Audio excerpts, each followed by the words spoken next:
selain mengucapkan kata syukur alhamdulillah, bahwa segala kenikmatan baik zahir maupun batin, baik yang terasa maupun yang tidak terasa, baik yang besar maupun yang kecil, semuanya intinya ada 3 kenikmatan.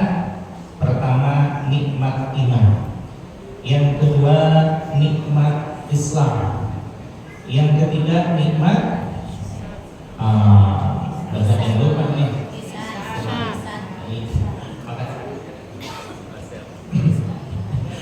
Yang ketiga, nikmat ihsan. Alhamdulillah. Maka kalau seseorang sudah menikmati kenikmatan iman, Islam dan ihsan, itu sama halnya dengan menerima kenikmatan bermasta, kenikmatan yang utama di hadapan Allah Subhanahu wa taala. Maka semua kenikmatan sudah kita nikmati bersama. Maka kata Allah Subhanahu wa taala, wa in ta'uddu nikmatallah la tuhsuha. Di dalam surah Ibrahim Allah menyatakan, kalau seandainya engkau menghitung-hitung nikmat yang telah aku berikan, la tuhsuha, tidak akan pernah terhitung. Karena apanya? Karena saking banyaknya. Maka untuk sementara dan sebagai rasa tanda syukur kita kehadapan Allah Subhanahu wa taala, maka senantiasa kita mengucapkan alhamdulillah. Dan ini sudah diikrarkan hampir di setiap ba'da salat, bahwa likulli halin wa ni'matin alhamdulillah. Maka subhanallah ya, ini ibu hadirin jamaah sekalian, bahwa kita ngaji di mana ini? Masjid Jami Nurul Falah. Bukan sebuah kebetulan, bukan kebenaran, bukan, tapi memang dibetulkan dan dibenarkan oleh Allah. Bagaimana kata quotes hari ini? Nikmatin kopi di pagi yang cerah.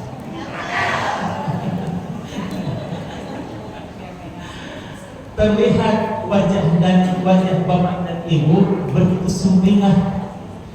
Saya tadi mikir-mikir, ada apa ya kok hari ini terasa indah. Oh, ternyata ngajinya di Masjid Jami. Alhamdulillah. Dari tadi alhamdulillah.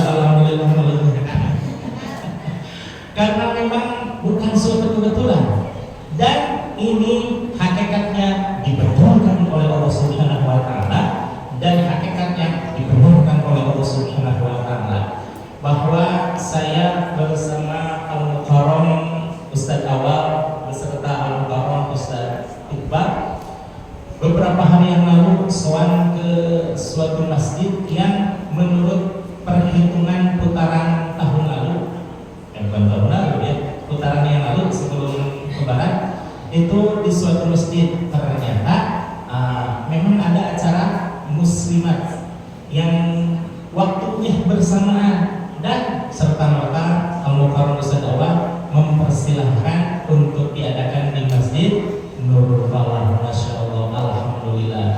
Ini kejadiannya sesuai betul ibu hadirin jemaah sekalian dengan apa yang dipaparkan oleh Wan Syekh Ibnu Athaillah As-Sakandari di dalam hikmah nomor 25. Apa itu? Bahwa Syekh Ibnu Athaillah menyatakan, ma tawaqqafa matlubun wa anta talibuhu bi rabbih. Subhanallah. Tidak ada yang sia-sia permohonanmu yang diajukan kepada Allah Subhanahu wa taala. Nah, intinya ada di yang nomor 2. Ma tayassara matlubun anta talibuhu bi nafsi.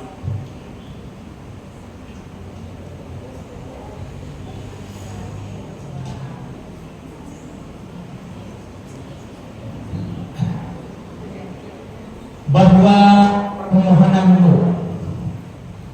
permohonanmu kepada Allah Subhanahu wa taala tidak ada yang sia-sia, tidak ada yang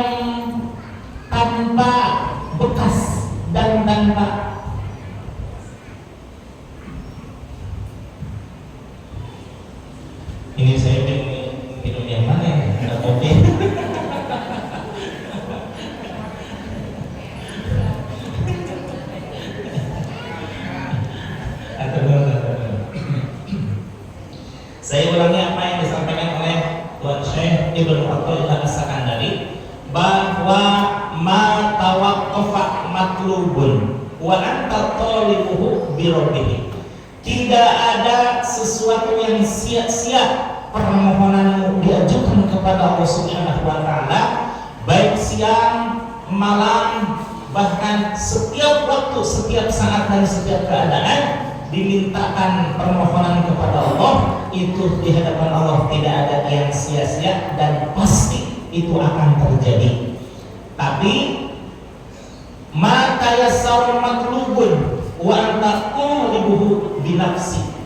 Sedangkan permohonanmu untuk dirimu sendiri itu kadang lama dan berliku dan bisa jadi tidak akan pernah terjadi.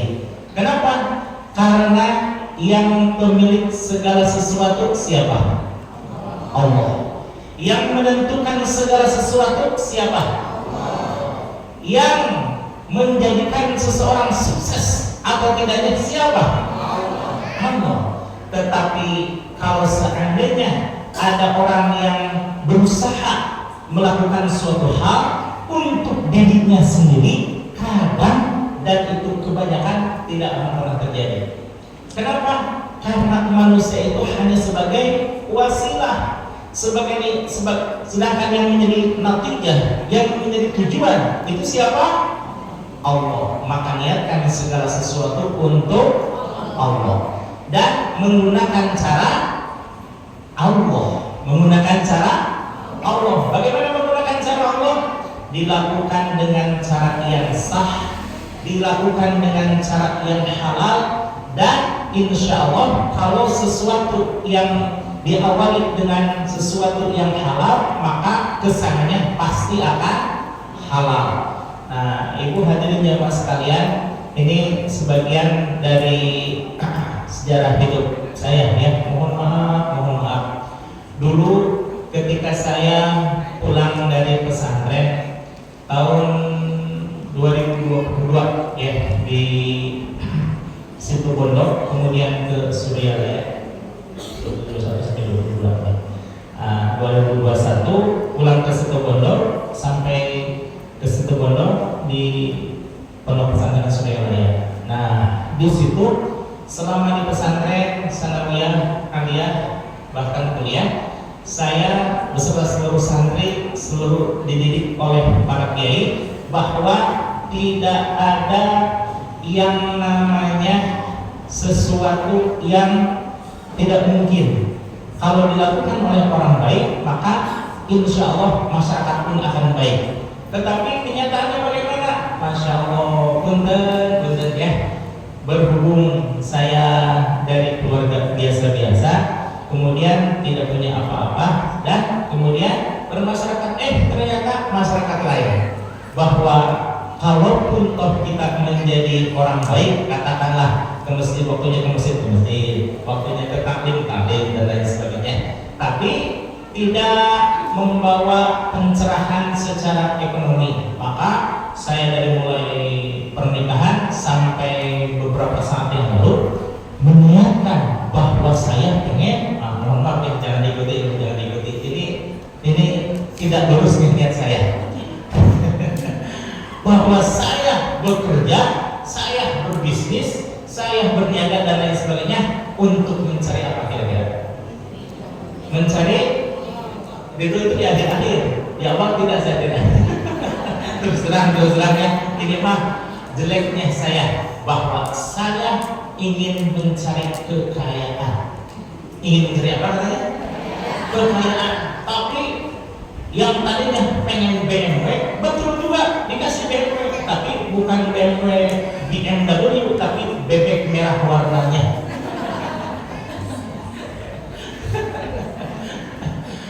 Baru setelah sekian lama mencari ke Bandung tidak ketemu, mencari ke Tasikmalaya tidak ketemu, mencari ke Pangandaran juga ketemunya di Cilengsi. Itu pun berkah doa mertua dan orang tua. Dan satu hal yang saya ingat bersama istri, bahwa ini saya bilang dari dulu kita berbisnis, kita bekerja, kenapa gitu ya. Nah, kemudian berbeloklah dan itu diperingati oleh Allah Subhanahu wa taala. Begitu saya sampai ke Cilengsi, besoknya tiba-tiba ada 12 apa ya? 20 anak langsung minta ngaji, kebayang nggak? Padahal saya nggak pernah memperkenalkan diri bahwa saya dulu adalah pengajar ngaji, isi pengajar ngaji, tapi tiba-tiba ke kontrakan datang besoknya 20 anak yang akan ngaji. Subhanallah, dari situ ibu berubah total. Saya dan istri yang tadinya mengejar kekayaan, tapi lama-lama kikis hilang, bahkan lupa itu apa yang namanya kaya, udah lupa. Yang ada hanya alhamdulillah sibuk mencari rahmat dan ridho Allah. Ternyata subhanallah Bapak Ibu hadirin yang masa kalian, kalau kita lurusnya niat karena Allah, ikhtiarnya maksimal dan hati pasrah kepada Allah. Tadi juga saya udah nggak mikir-mikir kekayaan, padahal dari dulu pengen kaya. Dan subhanallah, alhamdulillah sampai sekarang di rezekian oleh Allah Subhanahu wa taala beserta istri, yaitu sibuk dalam menghidupkan masjid taklim, majelis taklim dan majelis zikir. Maka ibu hadirin jamaah sekalian, kalau seandainya ibu jangan sampai mengalami apa yang saya alami. Kenapa? Berliku-liku kesana kemari ternyata tidak ketemu karena satu kesalahannya. Tadi apa? Pengen kaya. Padahal kata Syekh Ibnu Athaillah, ma tayassara mauqufun matlubun wa talibuhu binafsi.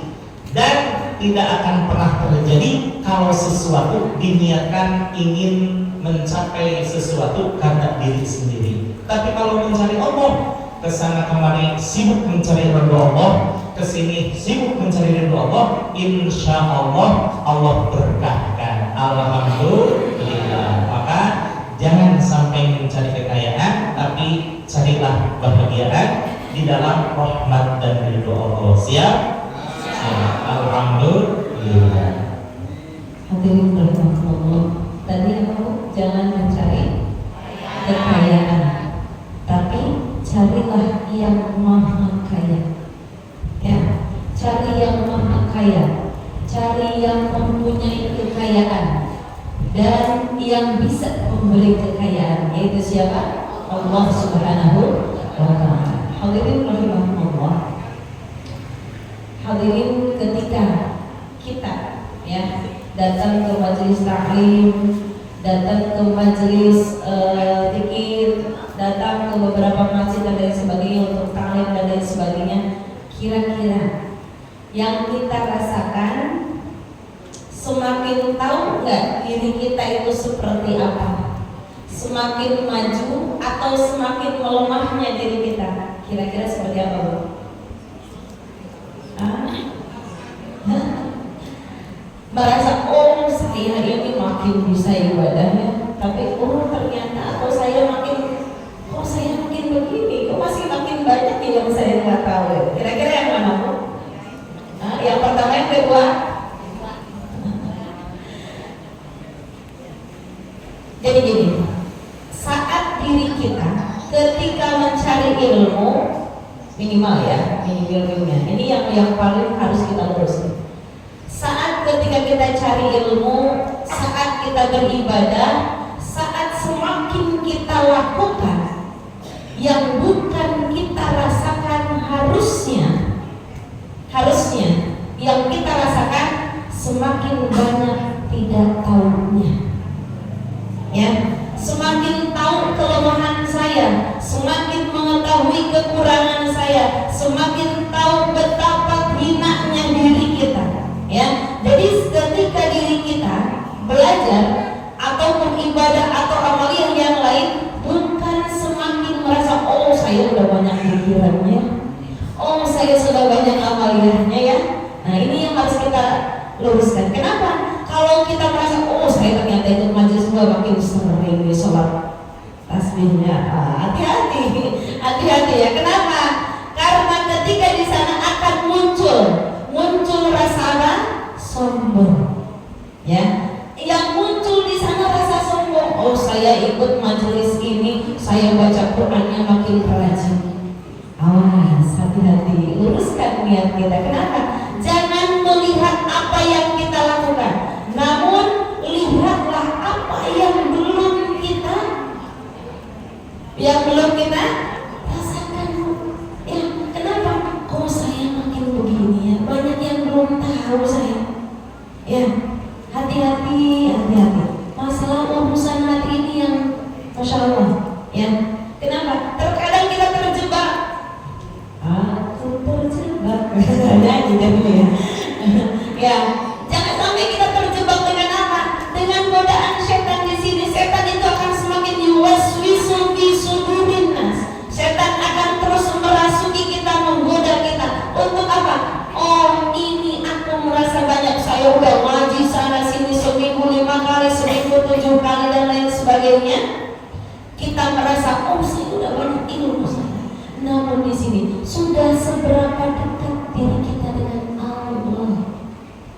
Sudahkah kita merasakan bahwa kita itu semakin dekat dengan Allah?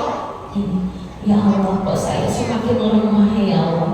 Ya Allah, ternyata banyak yang saya belum kerjakan ya Allah. Nah, di sini. Maka ini yang perlu kita rasakan, yang kita lihatkan bahwa tadi di awal ilahi anta maksud. Kenapa? Khawatir kita karena ABC-nya.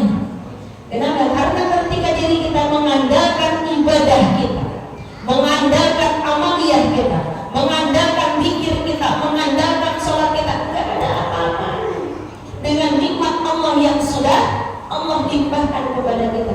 Maka saat apa yang Allah berikan kepada kita, ini yang perlu kita luruskan. Ya Allah, ketika berupa kenikmatan, contoh, ibu dapat uang akhir tahun, contoh, atau kemarin dapat THR, kira-kira bahagia kamu? Bahagia aja, bahagia banget. Bahagia. Ibu punya anak, bahagia. Ibu dapat rezeki, bahagia. Saat bahagia, kira-kira yang ibu rasakan saat itu apa? Tenangkah? Atau cukup hari itu, cukup saat itu bahagia? Cukup saat itu bahagia. Sedikit boleh kita rubah ya mindset kita. Apa yang harus kita rubah? Saat diri kita merasakan kebahagiaan. Contoh, ibu nikmat ibadah. Ibu jangan nikmat ibadah lah, jauh lah. Ngomong untuk nikmat ibadah, ibu kalau saya masih jauh nikmat ibadah. Ibu nikmatnya minum kopi. Contoh, nikmat minum kopi. Ya, ibu saat merasakan nikmat, ya Allah nikmat banget kopi. Contoh, ya Allah kenikmatan ini jangan cukup di dunia ya Allah. Ya Allah nikmat ini sampaikan saya sampai akhirat ya Allah. Nanti deh saya di surga, nanti di akhirat nanti berikan minum yang lebih nikmat kepadaku ya Allah. Ada yang sudah begitu? Ya, kenapa ini harus kita rubah? Terkadang kita nikmat ya Allah, alhamdulillah nikmat, besoknya lupa lagi. Ya, ibu hari ini makan bakso lagi sehat enak. Ya, saat besok ibu dikasih bakso, ibu sakit, itu lupa nikmatnya ya kan? Kenapa? Karena tadi kita nikmatnya sesaat, tapi saat ini kita merasakan nikmat ya Allah. Nikmat ini jangan sampai di dunia saja ya Allah. Saya pengen sampai nikmat saya sampai ke akhirat ya Allah. Ya, saat ibu punya anak bahagia, lagi bahagianya kita punya anak, contohnya ya, punya bahagia anak lagi soleh, atau ibu dan anak ibu lagi prestasi dan lain sebagainya. Ya Allah, bahagia ini sampaikan saya ke akhirat ya Allah. Jangan cukup di sini. Kenapa? Karena saya hidup di dunia saja. Kehidupan yang sesungguhnya adalah dari mulai alam barzah sampai nanti ketika diri kita menjembatani siratal mustaqim, dan sampailah ini penentuan kita. Ya Allah, sampaikan bahagia ini anak saya dengan anak saya, ya Allah bahagiakan saya sampai ke akhirat ya Allah. Tidak cukup di dunia. Saya nggak mau kalau bahagia saya di dunia saja. Insya Allah ini harus kita lakukan. Ya. Namun saat ibu merasakan yang tidak nyaman, ya, saat kita merasakan yang tidak nyaman dalam diri kita, namanya manusia merasakan Apa? Kecewa, merasakan apa lagi? Sedih. Ya, itu biasa. Sedih. Dan saat ibu merasakan kecewa, saat merasakan kita sedih, di sini, ya Allah, saya rindu hari ini saya kecewa ya Allah. Ya Allah, saya rindu, saya sedih ya Allah hari ini. Namun jangan sampai ini kesedihan ini, kekecewaan ini dibawa sampai akhirnya. Kira-kira Bu, kalau seperti itu nikmat kamu? Nikmat. Kenapa? Karena kita rindu ya Allah dengan ketentuan Allah. Apa yang Allah berikan kepada kita saat kita sedih, saat kita kecewa, saat kita tidak sesuai dengan apa yang kita inginkan, kita rindu dengan ketentuan Allah. Disinilah Allah akan rindu. Dan mudah-mudahan kekecewaan kita, kesedihan kita tidak sampai ke akhirat. Alhamdulillah. Ya Allah, apa-apa saya kecewa ya Allah. Hari ini saya rindu saya kecewa. Saya rindu hari ini tersakiti ya Allah. Contohnya, jangan update status. Ya. Kan kita jadinya update status. Rindu ya Allah, oh, udah update status. Gagal rindunya. Ya. Ya Allah, rindu saya. Tapi kecewa saya, sedih saya. Cukup di sini ya Allah, cukup di dunia nggak apa-apa. Karena dunia tempatnya sedih, tempatnya kecewa. Ya, namun jangan sampai saya terbawa mati, jangan sampai terbawa akhirat ya Allah. Nah, ini mudah-mudahan yang bisa membawa ketenangan kita. Karena kehidupan kita yang sesungguhnya bukan di dunia. Kita bahagia sebentar di dunia. Ibu makan bahagia sekitar 7 cm, 6 cm lah. Ibu makan nikmat hanya 6 cm. Ya, ibu gosok gigi setelah makan lupa. Ya, habis makan ibu makan yang enak. Ya, makanan yang mahal. Satu porsinya bisa 1 juta contoh. Saya mau bakal gosok gigi. Ada yang begitu? Saya mau bakal gosok gigi apa saya mau bakal kembali tahan dulu sayang. Lumayan 1 juta. Ada yang begitu? Nikmat ibu sebentar. Secuil. Ya. Maka diri kita luruskan yang tidak. Jangan sampai ya tadi ketika merasakan kenikmatan, walaupun yang sekali tadi ibu merasakan nikmat minumnya kopi, nikmatnya tidur, nikmatnya apalah makan dan lain sebagainya, walaupun nikmat yang terlihat itu biasa. Tapi kalau ketika cara kita mensyukurinya, ya Allah nikmat ini sampai dan saya sampai ke akhirat. Kenapa? Nanti ibu ketika di akhirat kan ibu masih bisa makan, masih bisa minum, apalagi di padang mahsyar itu butuh minum yang luar biasa. Kenapa? Saking panasnya kita sekarang di sini udah berderajat. Ya, 28 kemarin sampai 30 aja kita udah kelabakan, udah banyak yang ada status. Ya kan? Derajat Indonesia 30 derajat, ya kan? Banyak saking gerahnya, ya. Tapi diri kita di sini mudah-mudahan saat yang tidak nyaman minta sama Allah, cukup ya Allah sampai di dunia saja. Jangan sampai terbawa ke malam barzah. Jangan sampai terbawa ke kita di padang mahsyar. Jangan sampai terbawa ketika kita menjembatani Shiratal Mustaqim. Ya, maka inilah mudah-mudahan kemaksimalan kita atas mensyukuri nikmat Allah Subhanahu wa taala dan menerima apa yang Allah takdirkan kepada kita. Bapak Ibu hadirin jemaah sekalian, masih ingat tadi kesalahan saya apa? Niatnya tidak lurus karena Allah, tapi hanya ingin memenuhi keinginan pribadi, yaitu mencari kekayaan.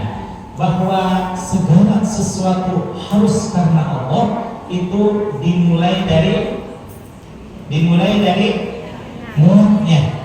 Ibu kalau mempelajari kitab hadis Arba'in An-Nawawiyah, hal yang pertama dipelajari masalah apa? Masalahnya innamal a'malu binniyat wa innama likulli imri'in ma nawa. Subhanallah, banyak yang paham ini ya. Bahwa segala sesuatu itu tergantung kepada niatnya. Sekarang kita hadir ke Masjidil Mufarrah ini untuk apa? Mencari ridho Allah, mencari ridho Allah dalam rangka mencari ilmu. Ilmu itu bahwa mencari ilmu harus diniatkan. Niatnya apa? Pertama, detik-detik dan detik-detik. Dua, detik-detik dan detik-detik. Ketiga, detik-detik dan detik-detik. Dupingan niatan ngaos seurna opat perkawis. Bahasa apa ya? Hiji niat karena Allah ngalaksanakeun parentahna, kaduana niat ngaos ngahirup-hirup agami agamina Kangjeng Nabi utusan ilahi, katilna niat miceun kabodohan awak diri, supaya janten salamet dunia akhirat, katilna untos timu niat bade dilakonan ku sorangan sareng sadaya rencangan. Yang paham juga perlu kan ya. Banyak yang nggak paham ya. Nah, dari nazam tersebut minimal kita ngaji ada 4 hal yang harus kita luruskan. Pertama ya, karena sudah pasti karena Allah yang mewajibkan kita, Allah dan Rasul mewajibkan kita untuk mencari ilmu. Bahwa yang pertama kali ketika Nabi Adam alaihissalam, apakah sudah ada sebelum Nabi Adam makhluk-makhluk yang menyembah Allah? Ada, yaitu para malaikat. Digambarkan dalam riwayat yang muktabar 6.000 tahun sebelum Nabi Adam diciptakan, Allah sudah menciptakan para malaikat yang salah satunya bernama Azazil. Siapa? Azazil itu pemimpin para malaikat, karena berbeda dengan malaikat murni yang diciptakan dari nur cahaya. Azazil ini makhluk tersendiri karena diciptakan dari api, namanya Azazil. Sudah lama beribadah 6.000 tahun sebelum Nabi Adam, maka dijadikan pemimpinnya para malaikat. Tapi ketika diciptakan Nabi Adam alaihissalam, subhanallah, fasajadu, maka bersujudlah para malaikat semuanya ketika Allah memerintahkan untuk bersujud. Wa idh qala rabbuka lil malaikati isjudu fasajadu, ketika Allah memerintahkan malaikat untuk bersujud kepada Nabi Adam, tapi bukan bersujud lil ibadah, namun ini adalah sujud lil hurmah, untuk menghormati Nabi Adam. Ibu tahu nggak apa yang menjadikan Allah memerintahkan kepada para malaikat, padahal malaikat sudah ada 6.000 tahun yang diperintahkannya kepada Nabi Adam alaihissalam untuk bersujud? Tahu nggak sebabnya apa? Karena satu, apa? Wa 'allama Adama asma'akullaha, dan Allah mengajarkan kepada Nabi Adam alaihissalam nama-nama semua benda. Allahu Akbar. Karena ilmu pengetahuan, maka Nabi Adam alaihissalam dijadikan orang terhormat dan malaikat-malaikat pada hormat semuanya. Illa iblis aba wastakbara, maka menjadi enggan dan merasa takabur. Tuhan, gengsi dong, saya harus sujud kepada Adam alaihissalam. Ada juga Nabi Adam harus sujud kepada saya, betul nggak? Secara logika seperti itu. Kenapa? Senior. Tapi si Azazil lupa bahwa itu adalah perintah Allah dan ada sesuatu yang membuat Nabi Adam mulia. Apa? Ilmu pengetahuan.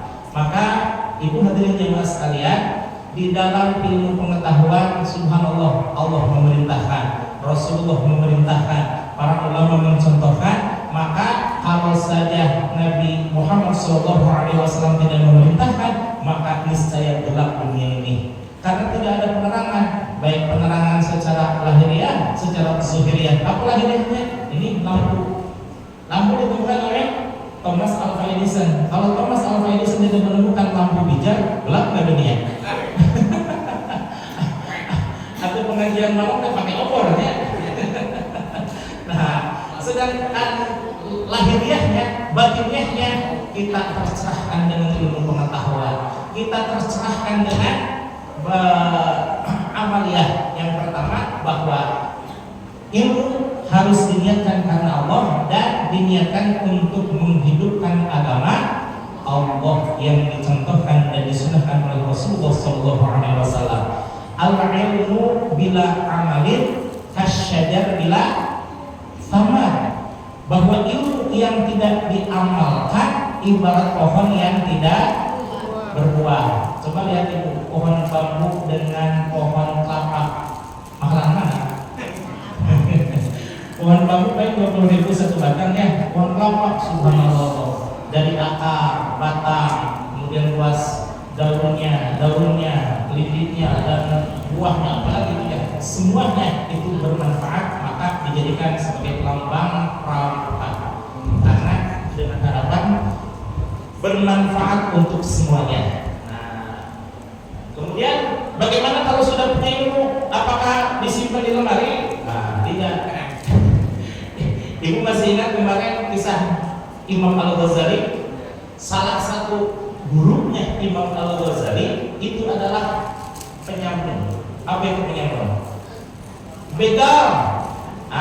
Ketika pulang dari pondok pesantren, Imam Al-Ghazali membawa seluruh kitabnya di atas keledai. Wah, kitabnya banyak, dan ketika dilihat oleh begal, itu jelas diburu oleh begal. Kemudian si begal itu dikatakan oleh Imam Al-Ghazali, wahai Tuhan, jangan mabuk saya tidak membawa harta apa-apa. Lah ini katanya bawa banyak begini, katanya sampai keledainya. Keberatan, itu bukan harta Tuhan, ini adalah buku-buku yang saya menurut pesantren. Ketawalah si pencalon itu, katanya, al ilmu fil qulub la fil kutub.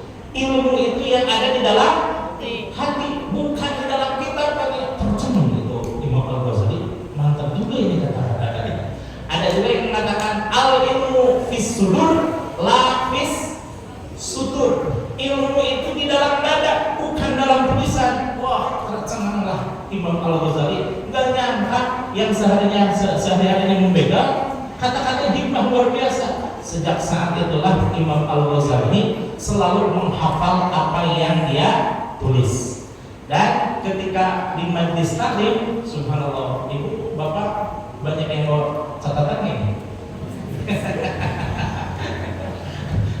Bukan ini tema, tapi nggak apa-apa, karena kata Rasulullah SAW juga, ya benar Mas'udin, wahai Ibnu Mas'ud, kata Rasulullah SAW, julusaka fi majlisil ilmi la tamassu qalaman wa la taktubu harfan khairul laka min hifzi alfi raqabah.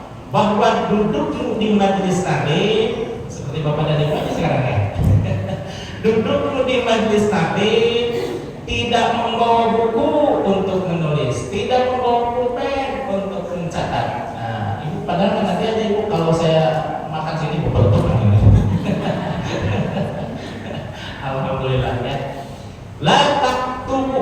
La tamassu qalaman wa la taktubu harfan, tidak membawa catatan, tidak membawa pulpen untuk menulis sedikit pun.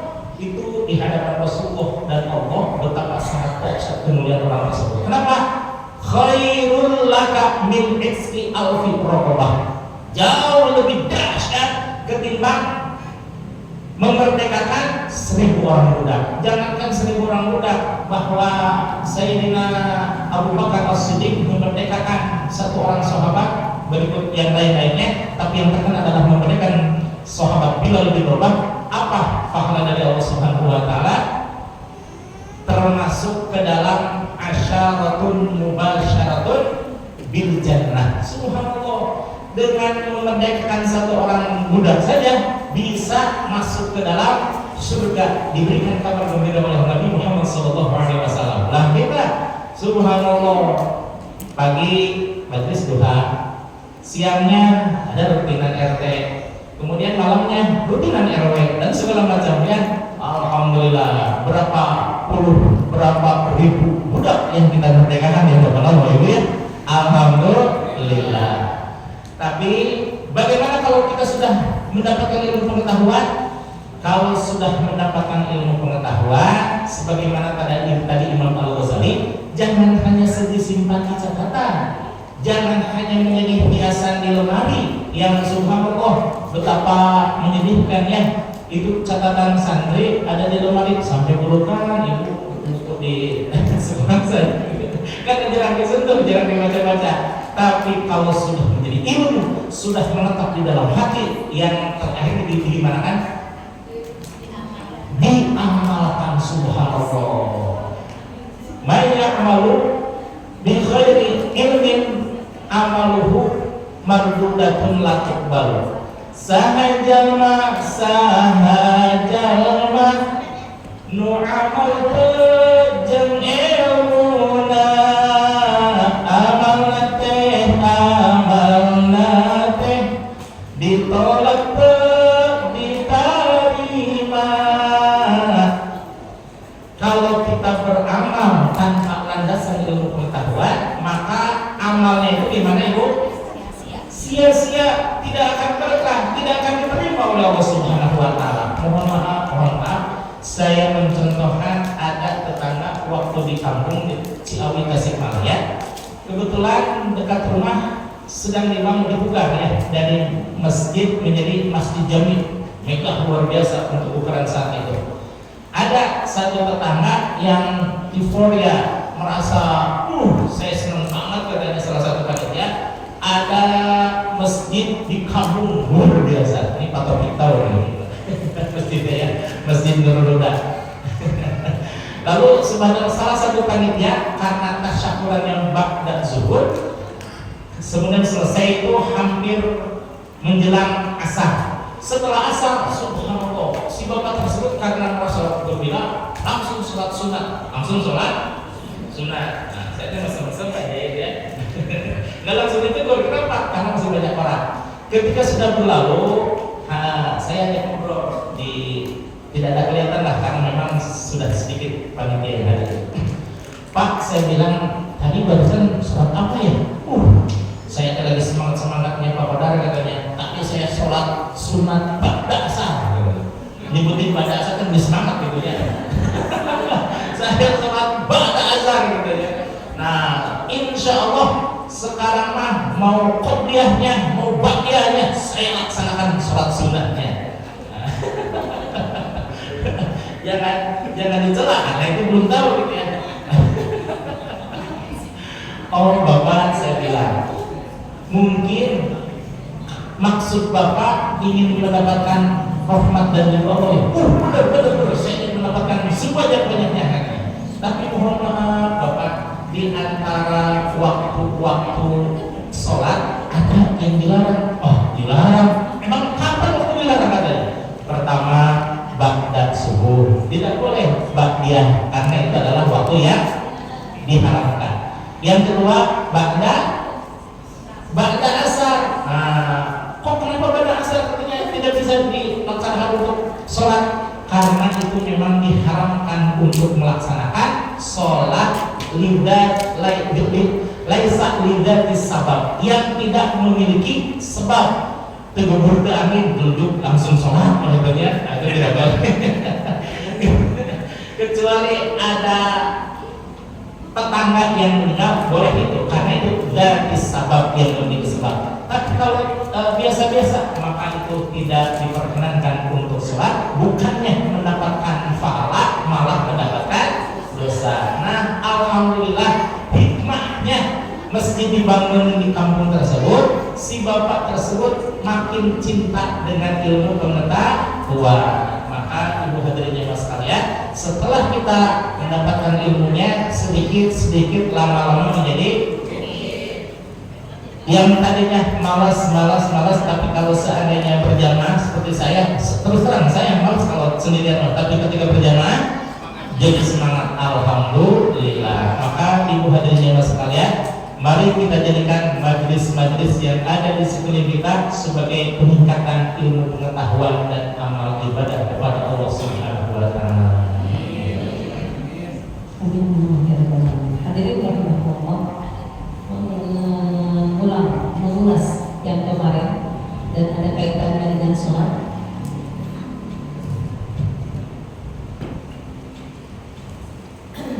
Kemarin kita masuk di syarat sholat, dan ingat ya, tadi biar tidak urusan hati saja, karena kalau urusan hati tadi sudah terkait bagaimana menerima ketentuan Allah dengan ketika ada yang merasa tidak nyaman dengan diri kita minta cukup di dunia saja. Namun kalau untuk urusan yang bahagia atau merupakan nikmat, ya, maka kita minta.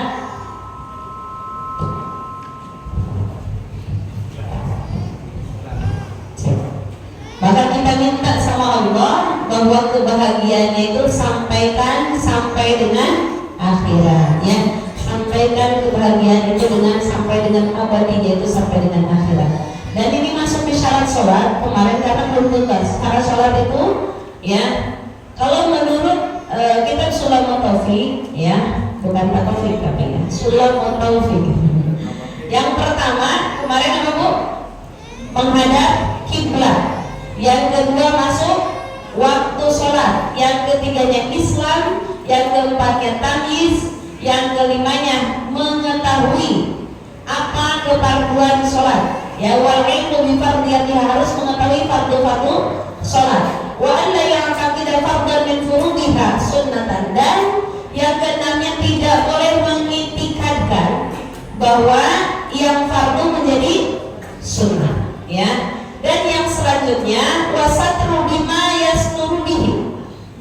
Yang ketujuhnya itu adalah menutup aurat, ya, menutup auratnya, ya, dengan, kalau kita mungkin perempuan ya pakai mukena lah kalau untuk zaman sekarang. Kalau di sini karena saking zaman dulu ya, menutup aurat dengan benda yang bisa menutupi rupa kulit tersebut. Ini hati-hati terkhusus ibu-ibu ya. Ketika kita pakai mukena, ya, kalau yang masih nerawang, ya, yang pakai mukenanya masih nerawang, kan sekarang banyak mukena biar simpel, tipis dan lain sebagainya, ya. Kalau masih nerawang, apalagi kalau kita tidak pakai baju panjang, itu belum bisa dipakai sholat. Jadi harus yang tidak terlihat kulit tersebut, ya. Kenapa? Karena di sini ketika aurat perempuan kulluhum ilal wajhi wal kafaini, seluruh tubuh kecuali wajah dan telapak tangan. Telapak tangan boleh depan dan belakang. Maka ketika wajah di sini, ya, ini ilal wajhi, kecuali wajah ini boleh terlihat. Dan kedua telapak tangan bagian depan, bagian dalam, ya, maaf, ini bagian dalam, ini bagian luarnya boleh, ya. Nah, maka ketika diri kita hati-hati ketika kadang gini, ibu-ibu ada yang suka nanya, Mi, kalau sholat saya habis mandi, gak pakai baju, ya. Mukena saya tapi mukenanya rapi, rapi, tidak nerawang, boleh, ya, boleh. Tapi untuk kehati-hatian, ya, kehati-hatian. Ibu pakai mukenanya kalau potongan, contohnya, karena dalam keadaan gerah, ibu habis mandi, ya, ibu sholatnya di belakang kipas, ya, di belakang kipas, ya. Maka ketika sholat mau ruku itu terbang semua, ya kan repot, gitu ya. Nah, boleh sih langsung ditutup, tapi kalau langsung ditutup jangan melebihi 3 gerakan. Kenapa? Karena kalau 3 gerakan akan membatalkan sholat. Maka di sana ketika kita, ya, pakailah yang sewajarnya, ya. Jangan alasan gerah dan lain sebagainya. Kita ajak ke undangan, ibu pasti lengkap pakaiannya, ya, dari mulai yang dalam sampai luar itu lengkap. Masa kita mau menghadap Allah tidak lengkap, ya, dengan alasan gerah padahal sholat berapa menit? Ya, keundangan berapa jam? Bandarnya ada 2 jam. Ya, itu keundangannya ya minimal setengah jam. Ya, itu kita siap menahan gerah, siap menahan dan lain sebagainya. Tapi ketika kita sholat malah kita maksimalkan, insya Allah. Nah di sini jadi harus tertutup auratnya, ya, tertutup auratnya. Jadi jangan sampai yang nerawang. Kalau masih bukan udah ibu lengkap seperti ini pakai jilbab, ya, tapi karena seperti saya ini bukan. Nah ini kan kebuka ya, ini ketika sholat tidak sah, ini masih kelihatan. Nah ketika itu pakai mukanya agak tipis, ya, agak tipis, ya, tapi tidak tidak nerawang dan tubuh kita masih kulitnya masih tertutup, itu aman, silahkan, ya. Jadi jangan sampai kita asal mau kena biar ringan, simpel dibawa pergi-pergian, ya, kita tidak. Ataupun ibu pakai jilbab panjang, walaupun tidak pakai mukena, jilbab panjang asal tertutup tadi illal wajhi wal kafaini, maka silahkan, ya. Jadi seperti itu. Yang selanjutnya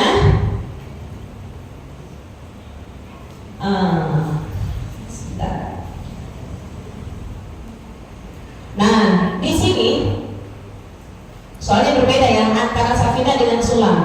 Takutnya ibu menemukan kalimat begini. Wasatul ma baina surati wa rukbati, untuk laki-laki auratnya itu antara pusat dan lutut. Ya. Wal amatu, dan seorang amat, ya, budak. Ketika sholat auratnya hanya batasan baina surah wa rukbah. Jadi kalau bapak-bapak atau amat atau budak, ya, budak perempuan di sana, ketika sholatnya hanya yang tertutup antara pusat dan lutut saja, boleh. Minimnya. Tapi jangan sampai habis dari majlis duha saya sholatnya pakai kolor doang, enggak. Ya, ini adalah batas minimal. Namun, ya, kalau untuk kita budaya Indonesia, budaya ketimuran, itu kan kita tertutup, ya, tetap tertutup, ya.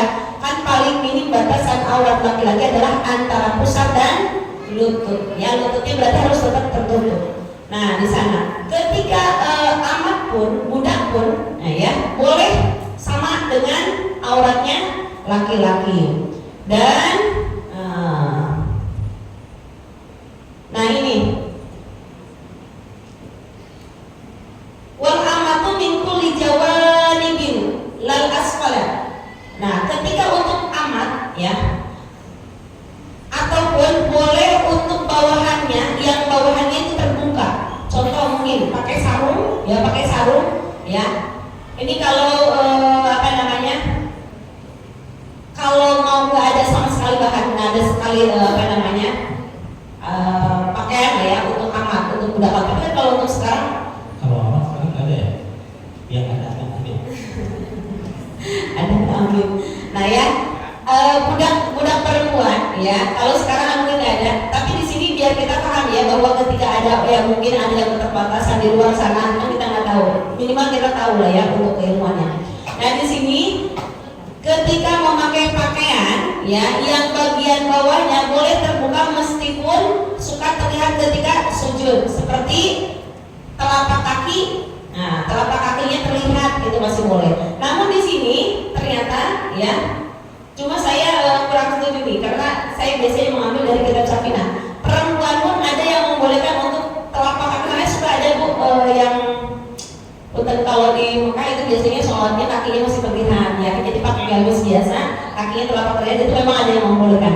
Namun kalau untuk madhab Imam Syafi'i, ya, karena kita bermadhab Imam Syafi'i, itu tetap patokan kita adalah kulluhum, seluruh tubuh ila wajhi wal kafain. Bagaimana kalau ketika sujud, ya, ketika sujud ibu kakinya terlihat?